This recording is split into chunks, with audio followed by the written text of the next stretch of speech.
Justo, todas estas invasiones tuvieron que tener grandes consecuencias para la historia de la iglesia. ¿Nos puedes iluminar alguna de ellas? Sí. La primera consecuencia que tuvieron fue que se perdió buena parte de la tradición antigua de la literatura, de los conocimientos que hasta entonces habían existido en las ciudades. Eso quiere decir que el movimiento monástico tomó un giro nuevo.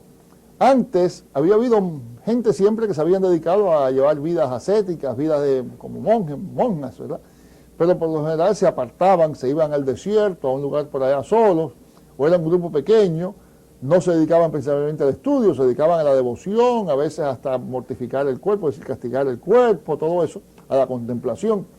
Pero ahora que se acaban las escuelas, se acaba el conocimiento, los monasterios se vuelven centros de conocimientos y centros de orden, de organización, a veces hasta de gobierno, de manera que surge un nuevo tipo de monaquismo. El monaquismo occidental muchas veces se vuelve el centro de la cultura que va a renacer poco a poco en Europa occidental. Así que eso es una de las consecuencias. Otra consecuencia es que la iglesia tiene que entrar a llenar el vacío que el Estado dejó. El imperio se desbarató, se perdió el orden. ¿Quién va a manejar las cosas para que por lo menos haya cierto nivel de vida, cierto nivel de estado, de estabilidad? Si no es la otra organización que tenía conexiones, que es la iglesia. Por ejemplo, la ciudad de Roma había sido fundada originalmente sobre 7 colinas, pero ahora se había expandido, como sucede con todas las ciudades hoy, a las zonas que antes habían sido pantanos. El gobierno romano había hecho canales para desecar esos pantanos. Ahora que llegan los barros llegan a Roma, toman a Roma, empiezan a vivir allí, a disfrutar de ella, pero no se ocupan de los canales. Y bien pronto los pantanos se llenan de agua, empieza a haber mosquitos, empieza a haber epidemias. ¿Quién se ocupa de organizar a la ciudad para limpiar los canales? El obispo de Roma organiza la ciudad para limpiar los canales. Roma había traído agua siempre desde lejos, por unos acueductos que eran unas grandes obras de arquitectura y de ingeniería. Pero ahora los nuevos invasores no saben nada de eso, no se ocupan, el agua se empieza a dañar, la gente se enferma. ¿Quién va a ocuparse de que se arreglen los acueductos? El obispo de Roma. Roma nunca había podido, desde hacía mucho tiempo, nunca había podido tener trigo suficiente para alimentar a la población.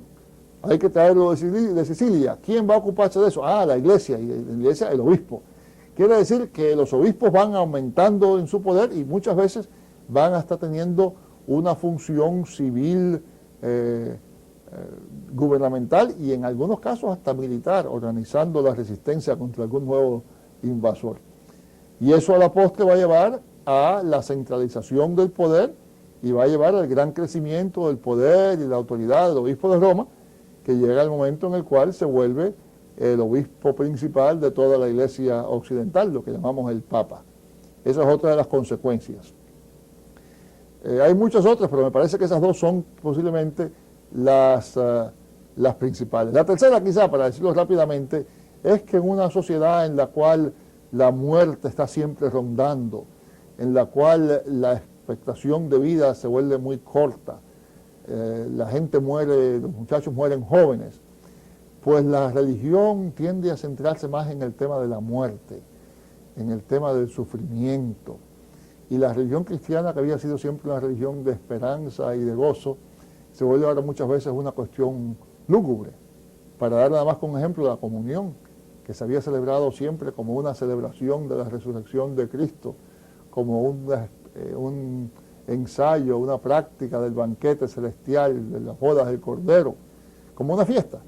Ahora se vuelve una repetición del sacrificio de la cruz, se vuelve cosa no de domingo, sino de viernes, se vuelve cosa de cara larga. Y todo eso es consecuencia de ese periodo, de eso que surge después de las invasiones de primero los bárbaros, después los árabes. La otra cosa que sucede también es que naturalmente la civilización europea cristiana se queda muy detrás de la civilización árabe, que fue la que heredó muchos de los conocimientos de la antigüedad y la que los preservó.